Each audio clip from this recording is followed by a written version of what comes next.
Last market আপডেটে আমরা জানিয়েছিলাম মার্কেট ৬০৮০ পয়েন্ট থেকে ঘুরে দাঁড়ানোর সম্ভাবনা অনেক বেশি। এছাড়া মার্কেট নিয়ে আমরা যে ফোকাসড করেছিলাম, আমরা জানিয়েছিলাম এই সপ্তাহ থেকে মার্কেট ধীরে ধীরে ব্যালেন্সড হতে শুরু করবে। Exactly as per our prediction মার্কেটে তাই ঘটল। আজ আমরা কিছু গুরুত্বপূর্ণ সেক্টর সহ সাপ্তাহিক মার্কেট নিয়ে একটি বিশেষ আলোচনা রাখছি। বন্ধুরা, আলোচনাটি শেষ পর্যন্ত শুনতে থাকুন। আলোচনাটি শুরুতেই সবাইকে রিকোয়েস্ট করব, ডিসক্লেমার অংশটি আপনারা ভালো করে পড়ে নেবেন। পুঁজিবাজার ঝুঁকিপূর্ণ। আপনার কোনো পার্সোনাল বাই এবং সেলের কারণে আপনি যদি ক্ষতিগ্রস্ত হয়ে থাকেন, সে দায় স্টক অবজার্ভার বহন করবে না। আলোচনাটি শুরুতে একটি বিষয় ইনফর্ম করছি। রিসেন্টলি আমাদেরকে অনেকেই নক করেছেন টেকনিক্যাল অ্যানালাইসিস শেখার জন্য। আমরা এ মাস থেকে টেকনিক্যাল অ্যানালাইসিসের উপর একটি কোর্স চালু করছি, আর এই কোর্সটি সম্পূর্ণ অনলাইন বেসড জুম মিটিংয়ের মাধ্যমে করানো হবে। আর এই কোর্সটিতে আমরা যে বিষয়গুলো কভার করব সেগুলো হলো বেসিক্স অফ ক্যান্ডেলস্টিক্স প্যাটার্নগুলোকে কীভাবে আইডেন্টিফাই করতে হয় এবং মার্কেট সিচুয়েশনে কীভাবে সেগুলোর অ্যাপ্লিকেশন করতে হয়। এছাড়াও বিভিন্ন রকম প্যাটার্ন ট্রেড কীভাবে করতে হয়, মার্কেট স্ট্রাকচার বোঝা এবং ডিমান্ড এবং সাপ্লাই জোনগুলোকে কারেক্টলি আইডেন্টিফাই করা। এছাড়াও অ্যাডভান্স লেভেলে ওয়েভ অ্যাপ্লিকেশন কীভাবে করতে হয়, ওয়েব অ্যাপ্লিকেশন আইডেন্টিফাই করা এবং ভলিউম এবং স্প্রেড নিয়ে কিভাবে মার্কেটে প্রাইস অ্যাকশন আইডেন্টিফাই করা যায় এবং ইনস্টিটিউশন কিভাবে মার্কেটে অ্যাক্ট করে, এই বিষয়গুলো মূলত এই কোর্সটিতে আমরা কভার করব। আর বর্তমানে আমরা ব্যস্ততার কারণে শুধুমাত্র ফ্রাইডে এবং স্যাটারডে এই কোর্সটি আমরা কন্ডাক্ট করব এবং প্রতি মাসে 5 থেকে 7 জনের একটি ব্যাচ আমরা শুরু করব। সো যারা যারা ইন্টারেস্টেড আমাদের সাথে যোগাযোগ করতে পারেন 01718286267 নাম্বারে। এখন আমরা ফিরে যাচ্ছি আমাদের মূল আলোচনায়। শুরুতেই তুলে ধরছি আজকের মার্কেট গ্রাফিক্স। মার্কেট ক্লোজ হলো ৬২১৩ পয়েন্টে, সূচক বৃদ্ধি পেয়েছে 60 পয়েন্ট, আর লেনদেন হয়েছে আজ প্রায় 1120 কোটি টাকা। লেনদেন হওয়া কোম্পানিগুলোর মধ্যে দর বৃদ্ধি পেয়েছে 271টি কোম্পানির, বিপরীতে দর কমেছে 70টি কোম্পানির এবং অপরিবর্তিত ছিল 52টি কোম্পানির শেয়ারের দর। আর গত কয়েকদিনের টার্নওভারের যে ধারাবাহিকতা সেটা যদি আমরা দেখি, লেনদেন আমরা লক্ষ্য করছি ধীরে ধীরে বৃদ্ধি পাচ্ছে। এটা একটা গুড সাইন মার্কেটের জন্য। তবে যেহেতু বেশিরভাগ কোম্পানি বর্তমানে ফ্লোর থেকে রিলিজ হলো, বর্তমান সময় আমরা প্রতিদিন অন অ্যান অ্যাভারেজ 1200 থেকে 1500 কোটি টাকা মিনিমাম টার্নওভার এক্সপেক্ট করছি। সেক্টর ওয়াইজ মার্কেট গ্রাফিক্স যদি আমরা দেখি, এই সপ্তাহে বেশ কিছু সেক্টর আমরা লক্ষ্য করছি ঘুরে দাঁড়িয়েছে এবং রিকভারি দিচ্ছে। এখন আমরা দেখে নেব সেক্টর ওয়াইজ টার্নওভার। আজকের দিনের হাইস্ট টার্নওভার হলো ইঞ্জিনিয়ারিং সেক্টরে। এই সেক্টরে লেনদেন হয়েছে প্রায় 211 কোটি টাকা। দ্বিতীয় অবস্থানে রয়েছে ফার্মাসিউটিক্যাল সেক্টর। এই সেক্টরে লেনদেন হয়েছে প্রায় 153 কোটি টাকা। থার্ড পজিশনে রয়েছে টেক্সটাইল সেক্টর। এই সেক্টরে লেনদেন হয়েছে প্রায় 144 কোটি টাকা। ফোর্থ পজিশনে রয়েছে জেনারেল ইন্স্যুরেন্স সেক্টর। এই সেক্টরে লেনদেন হয়েছে প্রায় 93 কোটি টাকা। ফুড অ্যান্ড অ্যালাইড, এই সেক্টরে লেনদেন হয়েছে প্রায় 78 কোটি টাকা। এছাড়া ব্যাংক খাতে লেনদেন হয়েছে প্রায় 70 কোটি টাকা। এর আগের কয়েকটি আলোচনায় আমরা জানিয়েছিলাম যে বর্তমান সময়ে ঢাকা স্টক এক্সচেঞ্জকে গতিশীল রাখতে যে সেক্টরগুলো অন্যতম ভূমিকা রাখতে পারে সেগুলো হলো engineering sector, pharmaceutical sector, textile এবং জেনারেল ইন্স্যুরেন্স সেক্টর। বর্তমানে এই 4টি সেক্টরে আমরা লক্ষ্য করছি বেশিরভাগ সময় ধারাবাহিকভাবে এই 4টি সেক্টরেই বেশি টার্নওভার হচ্ছে। তবে এখানে একটি বিষয় লক্ষণীয়, ইঞ্জিনিয়ারিং সেক্টর, ফার্মাসিউটিক্যাল সেক্টর এবং টেক্সটাইল সেক্টর, এই সেক্টরে বেশ কিছু স্টক এখন গতিশীল হয়েছে, ভালো প্রাইস অ্যাকশন হচ্ছে। কিন্তু জেনারেল ইন্স্যুরেন্স সেক্টরে টার্নওভারের মধ্যে একটা ধারাবাহিকতা বর্তমান সময়ে আমরা লক্ষ্য করছি, কিন্তু এই সেক্টরের বেশিরভাগ স্টক এখনও তেমন একটা প্রাইস অ্যাকশন এখনও আমরা লক্ষ্য করছি না জেনারেল ইন্স্যুরেন্স সেক্টরে। যদিও এই সেক্টরগুলিতেও বেশ কিছু স্টক এখন প্রাইস অ্যাকশন হচ্ছে না, সিলেক্টিভ কিছু স্টকে প্রাইস অ্যাকশন হচ্ছে, কিন্তু গতিশীল হচ্ছে কিছু স্টক। আর জেনারেল ইন্স্যুরেন্স সেক্টরে 2-4টি স্টক ছাড়া কিন্তু বেশিরভাগ স্টকই তেমন একটি মুভমেন্ট আমরা লক্ষ্য করছি না। সো জেনারেল ইন্স্যুরেন্স সেক্টরে যারা দীর্ঘদিন ধরে ইনভেস্ট করে আছেন তাদের মধ্যে কিন্তু একটা বড় রকমের ফ্রাস্ট্রেশন কাজ করছে। এছাড়াও 2024 সালে যে সেক্টরগুলি ভালো করার সম্ভাবনা রয়েছে সেগুলো আমরা বারংবার মেনশন করেছি, IT sector, life insurance sector এবং মিউচুয়াল ফান্ড। এছাড়াও অন্যান্য সেক্টরের কিছু সিলেক্টিভ স্টক, যে স্টকগুলোর ফান্ডামেন্টালি স্ট্রং, যে স্টকগুলো ভালো ডিভিডেন্ড দেয়, যে স্টকগুলোর গ্রোথ রয়েছে, সেই স্টকগুলো ভালো করার সম্ভাবনা বেশি। লাস্ট আপডেটে আমরা মার্কেটের একটি গুরুত্বপূর্ণ সাপোর্ট জোন আইডেন্টিফাই করেছিলাম 6200 থেকে 6180, এবং এটি ছিল মার্কেটের জন্য একটি গুরুত্বপূর্ণ সাপোর্ট জোন। আমরা এটি মেনশন করেছিলাম কারণ মার্কেট দীর্ঘদিন ধরে এই জোনটিতে, বিশেষ করে এই সাপোর্ট পয়েন্টটিকে রেসপেক্ট করে যাচ্ছিল, কিন্তু রিসেন্টলি ফ্লোর প্রাইস তুলে নেওয়ার কারণে মার্কেটে ব্যাপক সেল প্রেশার আমরা লক্ষ্য করেছি এর আগের উইকে, এবং এই সপ্তাহে আমরা জানিয়েছিলাম মার্কেট ধীরে ধীরে ব্যালেন্সড হতে শুরু করবে। এবং লাস্ট আপডেটে আমরা জানিয়েছিলাম এই ক্যান্ডেলটি, যেহেতু আমরা বলেছিলাম যে এই জোনটি ছিল একটি গুরুত্বপূর্ণ সাপোর্ট পয়েন্ট 6080 পয়েন্ট, এখানে রয়েছে উইকলি চার্টে 200 এক্সপোনেনশিয়াল মুভিং অ্যাভারেজের সাপোর্ট লাইন, এবং এই ক্যান্ডেলটি দেখে আমরা সেদিন জানিয়েছিলাম এখান থেকে মার্কেট ঘুরে দাঁড়ানোর সম্ভাবনা অনেক বেশি। এবং লাস্ট 3 ডেজ আমরা লক্ষ্য করছি অ্যাভারেজ থেকে কিছু বেশি ভলিউম নিয়ে মার্কেট সামনের দিকে এগিয়ে যাচ্ছে। সো এটি একটি বুলিশ সাইন। ভলিউম বাড়ছে, সাথে প্রাইস অ্যাকশন হচ্ছে, এটা একটা ভালো দিক। এছাড়াও আরও একটি গুরুত্বপূর্ণ দিক হলো মার্কেট তার যে গুরুত্বপূর্ণ সাপোর্ট থেকে বেরিয়ে গেছিল, সেই সাপোর্ট পয়েন্টে কিন্তু উইকএন্ডে এসে সপ্তাহের শেষ কার্যদিবসে লাস্ট ট্রেডিং সেশনে সেই পজিশনে কিন্তু কামব্যাক করতে সক্ষম হয়েছে। সো এটা একটা খুব ভালো দিক। এখন আমরা উইকলি চার্টে যদি মার্কেটের অবস্থান দেখি, সো উইকলি চার্টে আমরা এর আগের সপ্তাহে যে ক্যান্ডেলটি ছিল একটি লং বেয়ারিশ ক্যান্ডেল, এবং আমরা জানিয়েছিলাম যে বেশ কিছু গুরুত্বপূর্ণ সাপোর্ট মার্কেট কিন্তু এই সপ্তাহটিতে ব্রেক করেছিল, এবং এই সপ্তাহে আমরা লক্ষ্য করছি যে 200 এক্সপোনেনশিয়াল মুভিং অ্যাভারেজে যে সাপোর্ট লাইন রয়েছে উইকলি চার্টে, সেই সাপোর্ট লাইনটি রয়েছে 6081 কিংবা 82। এই সাপোর্ট পয়েন্টটিকে রিটেস্ট করে মার্কেট কিন্তু শেষ কার্যদিবসে এই সপ্তাহের শেষ কার্যদিবসে 6214 পয়েন্টে এসে ক্লোজ হলো। এটি একটি ভালো দিক। এবং আমরা জানিয়েছিলাম মার্কেট যদি 6200-র উপর ঘুরে দাঁড়াতে সক্ষম হয় তাহলে মার্কেট আরও গতিশীল হবে এবং স্টকগুলোতে ভালো প্রাইস অ্যাকশন আমরা দেখতে পাবো। সো এখন ডে চার্টে আমরা আবার ফিরে আসলাম। ডে চার্টে এখন মার্কেট যে পজিশনে রেজিস্ট্যান্স ফেস করছে, যে পয়েন্টগুলোতে এখন 20 এক্সপোনেনশিয়াল মুভিং অ্যাভারেজে এসে একটা রেজিস্ট্যান্স ফেস করছে, সেটি রয়েছে 6218 লেভেলে। এখান থেকে কিছুটা রিজেকশন আমরা লক্ষ্য করছি।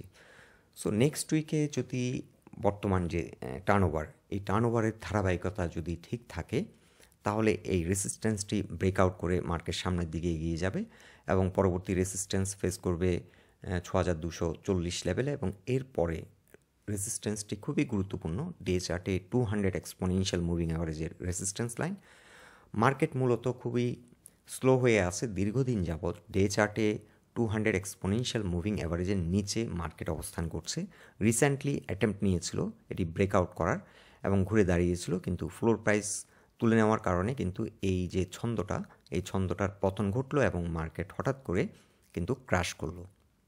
সো মার্কেট শক্তিশালী অবস্থান সৃষ্টি করবে যদি 6277 পয়েন্টের উপর, 6280 পয়েন্টের উপর যদি ঘুরে দাঁড়াতে সক্ষম হয়, মার্কেট শক্তিশালী হবে এবং বিভিন্ন স্টকগুলোতে নতুন করে আবার আমরা হয়তো র্যালি দেখতে পাবো। বিশেষ করে যে স্টকগুলো স্লো হয়ে আছে, হিস্ট্রিক্যাল পারফরমেন্স যে স্টকগুলোর ভালো, কিন্তু বর্তমান সময়ে অনেক স্টক আছে যেগুলো এখনও পারফরমেন্সের ধারাবাহিকতায় ফিরে আসেনি, এমন ধরনের কিছু স্টকও ভালো র্যালি শুরু করতে পারে। সো শর্ট টার্ম আমরা আপাতত মার্কেটের গন্তব্য ধরছি 6366, এই জোনটিকে আবারও হয়তো ব্রেকআউট করার একটা অ্যাটেম্প্ট নেবে। বিফোর দ্যাট মার্কেট আবার এই জোনটিকে রিটেস্ট করার সম্ভাবনা রয়েছে। এটা আমরা নেক্সট উইকের জন্য বলছি। তবে মার্কেটের যে ভলিউমের বর্তমান ধারাবাহিকতা 1200 থেকে যদি 1400 কোটি টাকার মতো ডেইলি লেনদেন হয়, তাহলে এই রেজিস্ট্যান্সগুলো কিন্তু ইজিলি ব্রেকআউট করে এই জোনটিকে ব্রেকআউট করার চেষ্টা করবে। এটি রয়েছে রেসিস্ট্যান্সটি 6367 লেভেলে, কারণ এই জোন থেকে কিন্তু বারংবার রিজেক্ট হচ্ছে। সো মার্কেটের জন্য এখন শর্ট টার্ম মার্কেটের জন্য একটি কি রেসিস্ট্যান্স হচ্ছে 6367 কিংবা 6370। এটি হবে মার্কেটের জন্য একটি শর্ট টার্ম একটি চ্যালেঞ্জিং এরিয়া। এখন আমরা দেখে নেব কিছু গুরুত্বপূর্ণ সেক্টরের অবস্থান। প্রথমে আমরা ইঞ্জিনিয়ারিং সেক্টরের অবস্থান তুলে ধরছি। সেক্টরটি আজ দিন শেষে 104.3-তে এসে ক্লোজ হলো এবং আমরা লক্ষ্য করছি হিউজ ভলিউম নিয়ে কিন্তু সেক্টরটি এগিয়ে যাচ্ছে। রিসেন্টলি সেক্টরটি সাপোর্ট নিয়েছিল 100 পয়েন্টে এবং আমরা জানিয়েছিলাম সেক্টরটির জন্য এখন একটি গুরুত্বপূর্ণ সাপোর্ট হবে 100, কারণ এই জোনটিতে সাপোর্ট নিয়েছে এবং বর্তমানে 100 থেকে ঘুরে দাঁড়িয়ে এখন সামনের দিকে এগিয়ে যাচ্ছে। সো সেক্টরটির এখন ইমিডিয়েট গন্তব্য হবে 119। এই জোনটিতে এসে সেক্টরটি আবারও ভালো রকমের একটা সেল প্রেশার ফেস করবে, কারণ এই সেক্টরটির জন্য 119 হচ্ছে একটি কি সাপোর্ট পয়েন্ট ছিল। এখান থেকে বেরিয়ে আসার কারণে সেক্টরটি অনেকটা নিচে নেমে যায় এবং 100-এর সাপোর্ট নিয়ে 100 পয়েন্টে এসে সাপোর্ট নিয়ে এখন ঘুরে দাঁড়ানোর চেষ্টা করছে। সো এই কি সাপোর্টটি এখন বর্তমানে কি রেজিস্ট্যান্স হিসেবে কাজ করবে, একটি ভালো রকমের সেল প্রেশার এই জোনটিতে আসলে ফেস করবে এবং এই জোনটির উপর ঘুরে দাঁড়াতে পারলে ইঞ্জিনিয়ারিং সেক্টর আরও ভালো করবে এবং এই সেক্টরের বিভিন্ন স্টকগুলো নতুন করে আবার র্যালি শুরু করতে পারে। বিশেষ করে যে স্টকগুলোতে এখনও ভালো প্রাইস অ্যাকশন হচ্ছে না, এমন ধরনের স্টকগুলো আরও গতিশীল হবে এবং ভালো র্যালি করার সম্ভাবনা রয়েছে। তো আপাতত শর্ট টার্ম টার্গেট হচ্ছে সেক্টরের জন্য 119 থেকে 120। এই জোনটি হচ্ছে একটি রেজিস্ট্যান্স পয়েন্ট এবং এখানে আসলে আমাদেরকে একটু অ্যালার্ট থাকতে হবে। এখান থেকে আবার হয়তো রিজেক্ট হয়ে কিছুটা নিচে নামতে পারে কিংবা একটু সাইডওয়ে করে এটি হয়তো তার গুরুত্বপূর্ণ সাপোর্টে কামব্যাক করবে। বর্তমানে যে ভলিউমের ধারাবাহিকতা, এই ধারাবাহিকতা যদি ঠিক থাকে তাহলে এই সেক্টরটি হয়তো ইমিডিয়েটলি এই জোনটিকে হয়তো চেস করবে এবং ব্রেকআউট করে সামনের দিকে এগিয়ে যাবে। এখন আমরা দেখে নিচ্ছি ডে চার্টে টেক্সটাইল সেক্টরের অবস্থান। এই সেক্টরটিতেও আমরা লক্ষ্য করছি রিসেন্টলি হিউজ ভলিউমে ট্রেড হচ্ছে। সো ফ্লোর প্রাইস তুলে নেওয়ার কারণে অনেকেই আসলে হয়তো ফোর্স সেলের শিকার হয়েছেন, অনেকে হয়তো পেনিক সেল করেছেন কিংবা ফিয়ার সেল করেছেন। সো এই জোনটিতে কিন্তু হিউজ ভলিউমে কিন্তু একুমুলেশন হয়েছে। একুমুলেশন হওয়ার পর এখন সেক্টরটি ঘুরে দাঁড়াচ্ছে এবং সামনের দিকে এগিয়ে যাচ্ছে। সো ফ্লোর প্রাইস তুলে নেওয়ার কারণে আসলে প্রত্যেকটা সেক্টরের যে বেসিক স্ট্রাকচার ছিল সেগুলো কিন্তু ভেঙে পড়েছে আমরা লক্ষ্য করছি। ইঞ্জিনিয়ারিং সেক্টরও একই অবস্থা এবং টেক্সটাইল সেক্টর যার যে একটা বেসিক যে সাপোর্ট জোন ছিল সেই সাপোর্টগুলো ভেঙে কিন্তু অনেকটা নিচে নেমে আসলো। সো এখন এই সেক্টরটি একটি রেসিস্ট্যান্স ফেস করবে সামনের দিনগুলোতে 40 লেভেলে, বর্তমানে রয়েছে 37.4।